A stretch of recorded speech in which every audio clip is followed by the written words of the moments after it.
พระพุทธเจ้าทั้งหลายย่อมตัดสมณะผู้ชนะสัพพกิเลสด้วยมรรคอีหยังเนี่ยถามไปอีกเด้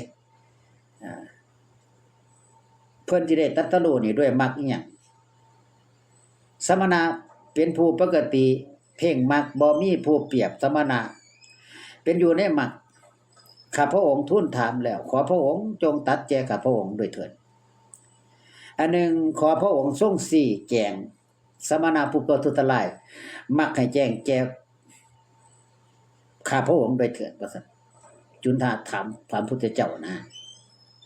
พระพุทธเจ้าก็เลยตัดตอบว่าพระพุทธเจ้าทั้งหลายย่อมตัดสมณะผู้ข้ามความสงสัยได้แล้วผู้บ่มีกิเลสคือลูกศรดุจดังลูกศรผู้ยินดียิ่งแล้วในนิพพาน